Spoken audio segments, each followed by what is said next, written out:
নমস্কার, যুক্তি তর্ক সঙ্গে অর্কয় আপনাদের স্বাগত। আপনাদের সঙ্গে আমি Arkaprabha Sarkar. Countdown has begun. পতনের কাউন্টডাউন আমি বলছি না, প্রধানমন্ত্রী বলেছেন যে লোকসভা নির্বাচনের পর তৃণমূলের বিদায় ঘণ্টা কার্যত বেজেই যাবে। প্রধানমন্ত্রী এতটা আত্মবিশ্বাসী কেন? তার আগে বলি, শুক্রবার রাজভবনে প্রধানমন্ত্রী রাত্রিবাস করলেন, মুখ্যমন্ত্রী চলে গেলেন, বললেন সৌজন্য সাক্ষাৎ, আড্ডা হয়েছে। হ্যাঁ, রাজ্যের দাবি দেওয়ার কথা বলেছি। তিনি রেসকোর্সের হেলিপ্যাডে যেতে পারেননি, সেই জন্য এলেন। চোর মমতা তিনি একটু পরে শুনছি মিডিয়া বলছে রাজভবনে তিনি পা ধরতে যাচ্ছেন। কোনো লাভ হবে না। চোর মমতাকে বলবো কোনো লাভ হবে না। এর নাম নরেন্দ্র মোদী, না খাউঙ্গা না খানে দুঙ্গা। শুভেন্দুবাবু বলছেন যে মমতা বন্দ্যোপাধ্যায় পা ধরতে গিয়েছিলেন, লাভ হবে না। আমার প্রশ্ন হচ্ছে, মমতা বন্দ্যোপাধ্যায় ওই যখন ইয়াস না কি হলো, ওই কলাইকুণ্ডাতে আলাপন বাবুকে নিয়ে গিয়েছিলেন, এক মুহূর্ত দাঁড়ালেন না, আলাপন বাবু চলে গেলেন, প্রধানমন্ত্রী অপেক্ষা করেছিলেন। কত কেন্দ্র রাজ্য বৈঠকে মুখ্যমন্ত্রী যান না, প্রধানমন্ত্রী সভাপতিত্ব করেন। তাই হঠাৎ করে যখন তার মুখে প্রোটোকলের কথা শুনি, তখন একটু অবাকই লাগে। হঠাৎ করে এত প্রোটোকলের ভাবনা মুখ্যমন্ত্রীর মাথায় এলো কি করে? ইলেকশন ডিক্লেয়ার হয়নি, সুতরাং এটা প্রোটোকল আছে যে রাষ্ট্রপতি বা প্রাইম মিনিস্টার আসলে আমাদের দেখা করতে হয়। দেখুন, মুখ্যমন্ত্রী অনুরোধ করতেই পারেন। দুজনের একান্ত বৈঠকে কি হয়েছে সেই নিয়ে কোনো রকম কি বলবো আর কি আলোচনা করার আমি পক্ষপাতী নই। কারণ এটা দুজনেই বৈঠকে ছিলেন। একজন এই বৈঠকের নির্যাস নিয়ে কিছু না বললে অনর্থক স্পেকুলেট করার কোনো মানে হয় না। রাজনীতিবিদরা এর মধ্যে নানা রকম অঙ্ক কষবেন। বাম কংগ্রেস সেটিং বলে শুরু করে দিয়েছে। তো পিনারাই বিজয়নও প্রধানমন্ত্রীর সঙ্গে দেখা করেন। ডিএমকে সুপ্রিমো তামিলনাড়ুর মুখ্যমন্ত্রী স্টালিন, যিনি বিজেপির বিরোধিতা করছেন, মমতা বন্দ্যোপাধ্যায় কোনো অংশে কম নন। তার ছেলে সনাতন বিরোধী মন্তব্য নিয়ে জলঘোলা হয়েছে, তিনিও প্রধানমন্ত্রী আসলে পরে সাক্ষাৎ করেন, কথাও বলেন, এক মঞ্চ শেয়ারও করেন। তাই একজন অঙ্গরাজ্যের মুখ্যমন্ত্রী প্রধানমন্ত্রী সেই রাজ্যে গেলে তার সফর এড়িয়ে যাবেন, তার সঙ্গে সাক্ষাৎ করবেন না। আমি মনে করি যে এটা ঠিক নয়। মমতা বন্দ্যোপাধ্যায় সেই কাজটাই করেছেন। যেহেতু এরা ভোটের আবহ চলে এসছে, কয়েকদিনের মধ্যে নির্বাচনের দিনক্ষণ ঘোষণা হবে, তাই এখন এটাকে নিয়ে জলঘোলা হচ্ছে। মুখ্যমন্ত্রী কোনো অনুরোধ করলেও, অনুরোধ মানে রাজ্যের বকেয়া টকেয়া নিয়ে নয়, এই যে নানাবিধ তদন্ত চলছে, আদালতের নির্দেশ এজেন্সি করছে, সেই তদন্তের রাশ টানবার ব্যাপারে প্রধানমন্ত্রীকে অনুরোধ করলেও প্রধানমন্ত্রী সেই অনুরোধে কর্ণপাত করবেন না, দায়িত্ব নিয়ে বলতে পারি। আর মুখ্যমন্ত্রী অমিত শাহের সঙ্গে খুব একটা দেখা করতে চান না, যদিও ওই একবার নবান্নে উনি নিয়ে এসেছিলেন অমিত শাহকে, ওখানেই বৈঠক হয়েছিল কি পূর্বাঞ্চল স্বরাষ্ট্রমন্ত্রী তার সভাপতি সিকিউরিটি কাউন্সিলের। কিন্তু অমিত শাহ আর প্রধানমন্ত্রী নরেন্দ্র মোদী দুজনের মধ্যে বয়সের ফারাক আছে। মমতা বন্দ্যোপাধ্যায়ের সঙ্গে প্রধানমন্ত্রীর যে ওয়েভলেন্থ, সেটা অমিত শাহের সঙ্গে সেই ওয়েভলেন্থ মিলবে না, কারণ জেনারেশন গ্যাপ। তো আমি ওই ওনাদের সাক্ষাৎকারকে খুব একটা রাজনৈতিক তাৎপর্যপূর্ণ বলে মনে করতে চাই না, যদিও দুজন রাজনৈতিক ব্যক্তিত্বের আলাপ আলোচনায় রাজনীতি আসবে। সব থেকে একটা উল্লেখযোগ্য খবর চোখে পড়ল যে স্পর্শকাতর, অতি স্পর্শকাতর এলাকা নির্বাচনের সময়, সেটা ঠিক করার ক্ষেত্রে এবার ইডি এবং সিআরপিএফ এর ভূমিকা থাকবে। আর্থিকভাবে যেগুলো স্পর্শকাতর, মানে যেখান থেকে টাকার লেনদেনের অভিযোগ ওঠে, সেই জায়গাগুলো ইডি চিহ্নিত করবে। আর আইন শৃঙ্খলা পরিস্থিতির অবনতি যেখানে হতে পারে, নির্বাচনে সন্ত্রাস হয়, প্রিপোল ভায়োলেন্স, পোস্টপোল ভায়োলেন্স, সেই জায়গাগুলো চিহ্নিতকরণের ক্ষেত্রে এবার কিন্তু সিআরপিএফ এর ভূমিকা থাকবে। শুধু যে রাজ্য প্রশাসন চিহ্নিত করে দেবে এবং সেটাকে বিনা বাক্যবায়ে মেনে নেবে দেশের নির্বাচন কমিশন তা নয়, এবার সিআরপিএফ এবং ইডিরও কিন্তু ভূমিকা থাকছে। তাই খুব চাপের মধ্যে কিন্তু এবার নির্বাচনে যেতে হবে তৃণমূল কংগ্রেসকে। একই সঙ্গে 920 কোম্পানি কেন্দ্রীয় বাহিনী আসা শুরু হয়ে গেছে। তাহলে প্রধানমন্ত্রী কি বললেন? সন্দেশখালীর অত্যাচারের প্রতিশোধ নিতে হবে গণতান্ত্রিক পদ্ধতিতে, অর্থাৎ ব্যালটের মাধ্যমে। এবং মাতৃশক্তি যেভাবে প্রধানমন্ত্রী সভায় ভিড় করেছিলেন, তাতে তৃণমূলের যারা বেশ আছে না, এই যে লক্ষ্মীর ভান্ডার, রূপশ্রী, কন্যাশ্রী, অনেক মহিলা মমতা বন্দ্যোপাধ্যায়কে তাদের পাশের বাড়ির মেয়ে বলে মানেন, এখনো অনেকে মানেন, যে খুব নিম্নবিত্ত পরিবার থেকে মমতা বন্দ্যোপাধ্যায়ের উত্থানকে তারা সত্যিই কুর্নিশ করেন। সন্দেশখালীর ঘটনা, নানাবিধ দুর্নীতির অভিযোগে জেরবার শাসক। তাই মাতৃশক্তির মধ্যে তৃণমূলের যে প্রভাব ছিল সেই প্রভাব কিন্তু আর আগের মতো নেই, অনেকটা কম। যতই লক্ষ্মীর ভান্ডারের 500 থেকে 1000 করা হোক, 1000 থেকে 1200 টাকা করা হোক, মানুষ কিন্তু বলছে ওগুলো তো ঠিক আছে, সবাই দেয়, মমতা বন্দ্যোপাধ্যায় কোনো এক্সেপশন নয়। হচ্ছে চাকরি, পরিকাঠামো, কলকারখানা। মমতা বন্দ্যোপাধ্যায় বিগত 12 বছরে তো খুব কলকারখানা উদ্বোধন করেননি। হ্যাঁ, তিনি বহুবিধ সামাজিক কর্মসূচি নিয়েছেন। তাহলে মাতৃশক্তির যে অংশের সমর্থন তৃণমূল পেয়ে এসেছে, আগামী দিনেও কিছুটা পাবে, সেই সমর্থনের ভিতটাকে আলগা করতে চাইছেন প্রধানমন্ত্রী। এবং মুসলিম মা বোনেরাও যে তৃণমূলের থেকে মুখ ঘুরিয়ে নেবে অনেকে, সেটারও কিন্তু একটা ইঙ্গিত প্রধানমন্ত্রী পেয়েছেন। প্রধানমন্ত্রী যখন বলেন তখন কিন্তু মাল্টিপল সোর্স থেকে ফিডব্যাক নিয়ে তিনি বলেন। দেখুন, 21-এর ভোটে 19-এ বিজেপি 18টা পেল, 18টার নিরিখে তার প্রায় 115-16টা আসনে এগিয়েছিল।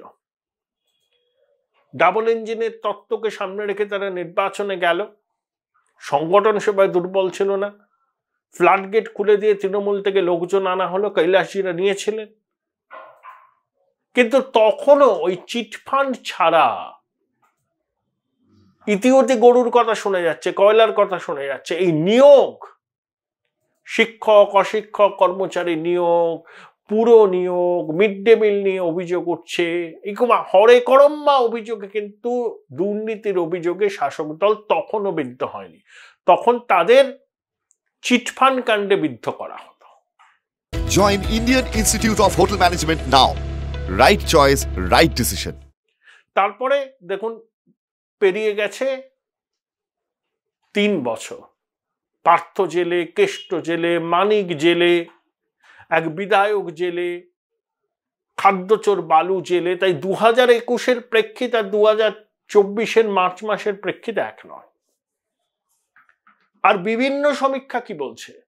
যে তৃণমূলের ফলাফল ভালো হবে না। কেউ বলছেন 19, কেউ বলছেন 29, সবাই বলছেন তৃণমূলের ভোট প্রাপ্তি এই বিজেপির ভোট প্রাপ্তি 40-এর উপরে থাকবে। তাহলে বিভিন্ন সমীক্ষা কি বলছে? বিজেপি হয় 19টা পাবে, নয় 29টা পাবে। 19 থেকে 29 বিজেপির, আগের বার 18 পেয়েছিল। তাহলে বিজেপির ক্ষয় তো নেই, বৃদ্ধির সম্ভাবনা, তৃণমূলের ক্ষয়ের সম্ভাবনা। তার তৃণমূলের মধ্যে কোনো তো মতাদর্শগত বিষয় নেই। সিপিএম বিরোধী থেকে তৃণমূলের জন্ম, সিপিএম ক্ষয়িষ্ণু শক্তি এবং সংখ্যালঘুদের মধ্যে তৃণমূলের গ্রহণযোগ্যতা প্রশ্নের মুখে। সাগরদিঘির বাই ইলেকশন তার সব থেকে বড় প্রমাণ। মুসলমানরা বিজেপি বিরোধী হিসাবে তৃণমূলকে কি খুব একটা বিশ্বাস করছেন? বড় অংশের মানুষ করছেন না, সেটা কিন্তু প্রধানমন্ত্রী কথাতে উঠে এসছে। তাহলে নির্বাচনে যদি তৃণমূলের ভরাডুবি হয়, ভরাডুবি মিন ধরুন যদি তারা 11টা আসন পায়, বা ধরুন তারা যদি 20টা আসন পায়, বিজেপি তৃণমূল সমান সমান, বাম কংগ্রেস 1টা বা 2টো, তাহলে এখানে তৃণমূল সরকারের ভিতটা দুর্বল হয়ে যাবে। বহু বিধায়ক দলত্যাগ করার চেষ্টা করবেন। বিধায়ক দলের মধ্যেই বিদ্রোহ হতে পারে, অন্য কোনো নেতাকে সামনে রেখে বিধায়কদের একটা বড় অংশ বলতে পারে যে মুখ্যমন্ত্রী বদল করা হোক, আমরা বিজেপির সমর্থনে সরকার করব। পশ্চিমবঙ্গে অপারেশন কমল হতে পারে, যেভাবে ঝাড়খণ্ডে হয়েছে, যেভাবে মহারাষ্ট্র হয়েছে, হিমাচলে হবে বলে অনেকে মনে করছেন। তাহলে সেই অপারেশন লোটাস পশ্চিমবঙ্গে হতে পারে, ক্ষেত্র প্রস্তুত থাকবে। বিপুল সংখ্যক সাংসদ যদি পশ্চিমবঙ্গ থেকে বিজেপির টিকিটে নির্বাচিত হন, তখন অ্যাডমিনিস্ট্রেশনের একটা বড় অংশ বুঝে যাবে যে তৃণমূলের সঙ্গে থেকে আর লাভ নেই। তখন তারা তাদের দলদাস তকমাটাকে ছুঁড়ে ফেলে দিয়ে নিরপেক্ষ ভূমিকায় অবতীর্ণ হবে। ঠিক যেমন 2009 লোকসভা নির্বাচনের ফলাফলের পর বাংলা জুড়ে স্লোগান উঠেছিল, যাও সিপিএম যাও। বুদ্ধবাবুর কথা তখন প্রশাসনের অনেক আধিকারিক শুনতেন না, পুলিশ শুনতেন না, আইএস অফিসাররা শুনতো না। সেই প্রেক্ষিতেরই পুনরাবৃত্তি হতে পারে 2024 লোকসভা নির্বাচনে। বিজেপি যদি 19 থেকে 29 এই সংখ্যার মধ্যে কোনো একটা আসন পায়, তখনই কাউন্টডাউন শুরু হয়ে যাবে। Countdown has began. এটাই প্রধানমন্ত্রী বলতে চেয়েছেন। মাল্টিপল সোর্সেস থেকে তিনি ফিডব্যাক পান, সেই ফিডব্যাককে মাথায় রেখেই তার কিন্তু রাজনৈতিক ভাষ্য ঠিক হয়। তিনি যে বক্তৃতায় বলছেন এমনি এমনি বলছেন না, বিভিন্ন জায়গা থেকে খবর নিয়ে রাজ্যের রাজনৈতিক পরিস্থিতি সম্পর্কে সম্যক ওয়াকিবহাল হয়েই তিনি কিন্তু তার কথাগুলো বলেছেন। এবার একটা অন্য প্রসঙ্গে আসি। মোহিত সেনগুপ্ত উত্তরবঙ্গের দাপুটে কংগ্রেস নেতা, বিধায়কও ছিলেন রায়গঞ্জে। যদিও 2021 সালে তিনি কৃষ্ণ কল্যাণীর কাছে অনেক ভোটে হারেন। সম্প্রতি মোহিত সেনগুপ্ত দাবি করছেন যে তৃণমূল কংগ্রেসের পক্ষ থেকে তাকে লোকসভা নির্বাচনে প্রার্থী হওয়ার প্রস্তাব দেওয়া হয়েছে। এমনকি জেলা তৃণমূলের সভাপতি, রায়গঞ্জ পুরসভার কে চেয়ারপারসন হবেন এবং 2021 রায়গঞ্জ লোকসভার অন্তর্গত বিধানসভাগুলোতে কে কে টিকিট পাবেন সেটাও নাকি মোহিত বাবু ঠিক করতে পারেন। এটা মোহিত বাবুর দাবি। মোহিত বাবু অবশ্য এই অফার ফিরিয়ে দিয়েছেন। তিনি বলেছেন তিনি আজীবন কংগ্রেসেই থাকবেন। কৃষ্ণ কল্যাণীকেও কটাক্ষ করেছেন। কৃষ্ণবাবু পাল্টা প্রতিক্রিয়া দিয়েছেন। আসলে রায়গঞ্জ লোকসভা কেন্দ্রের বর্তমানে যিনি সাংসদ দেবশ্রী চৌধুরীর জনভিত্তি দুর্বল হচ্ছে। ওখানে বাম কংগ্রেসও যোগ্য প্রার্থী দেবে, জবরদস্ত। হয় ভিক্টর দাঁড়াতে পারেন, নইলে যদি কংগ্রেস লড়ে, যদি সেলিম দাঁড়ান, সিপিএম লড়লে সেলিম দাঁড়াবেন হয়তো। কানাইয়ালাল আগরওয়াল বিধানসভাতেও হেরেছেন, লোকসভাতেও হেরেছেন। হেরো মুখকে তৃণমূল প্রার্থী করবে না। কৃষ্ণ কল্যাণী নিজের কেন্দ্রে পপুলার, তিনি খুব সলভেন্ট। যদিও তাকে নির্বাচনে লড়তে হলে রায়গঞ্জ বিধানসভা কেন্দ্র থেকে তাকে পদত্যাগ করতে হবে। কার ভাগ্যে শিখে ছিড়বে সেটা মমতা বন্দ্যোপাধ্যায়, অভিষেক বন্দ্যোপাধ্যায় ছাড়া কেউ জানেন না, এবং আইপ্যাকের সুপারিশ কাজে লাগতে পারে। সেই প্রেক্ষিতে এই যে বক্তব্য মোহিত সেনগুপ্তর খুব তাৎপর্যপূর্ণ।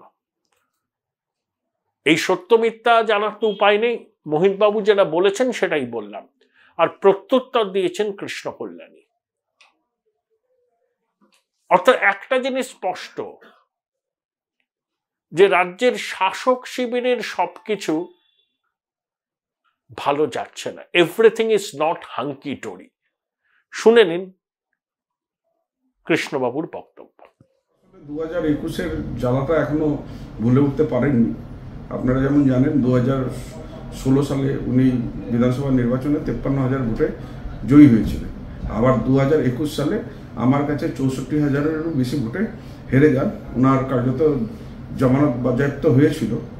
আর আজকের দিনে ওনার কাছে 4 জন লোকও নেই। উনি নিরাশায় ভুগছেন। হ্যাঁ, সেই জন্য এই ধরনের আবল তাবল উনি পোস্ট করছেন। উনি অ্যাকচুয়ালি কৃষ্ণ কল্যাণীর জনপ্রিয়তা এখন শিখরে, সেই জন্য ওনার নামে যদি কিছু লিখে যদি লাইমলাইটে আসা যায় তার উনি প্রয়াস করছেন। এই প্রয়াস করে লাভ হবে না। মহিতবাবু, আপনাকে যদি একটু নিজেকে লাইমলাইটে আসতে হয়, তাহলে আপনাকে আমি সাজেশন দিচ্ছি, হ্যাঁ আপনি আসুন আমার সাথে একটা সেলফি তুলুন, আর সেটাকে যদি পোস্ট করেন তাও কিছু লোক আপনাকে দেখবে, তাছাড়া তো আপনাকে সবাই ভুলে গেছে। আর আপনি বলছেন যে তৃণমূল কংগ্রেসের আপনার নাকি সহযোগিতা লাগবে, একদম যারা জামানত বাজেয়াপ্ত হয়েছে এই ধরনের লোকদের তৃণমূল কংগ্রেসের সহযোগিতা লাগবে না। হ্যাঁ, আগে উনাদের অবস্থা কি আছে উনারা নিজেদের হালটা ফুরান। আজকে আপনার দল আপনাকে বিশ্বাস করেন না, রাহুল গান্ধীর ন্যায় যাত্রায় হ্যাঁ আপনার এর প্রতি আস্থা রাখেনি যে আপনি লোক জোগাড় করতে পারবেন না, সেই জন্য রায়গঞ্জ বাদ দিয়ে উনি মালদা হয়ে বেরিয়ে গেলেন। প্রথমে নিজের দলের কথা চিন্তা করুন, তারপর অন্য দলের দিকে তাকাবেন।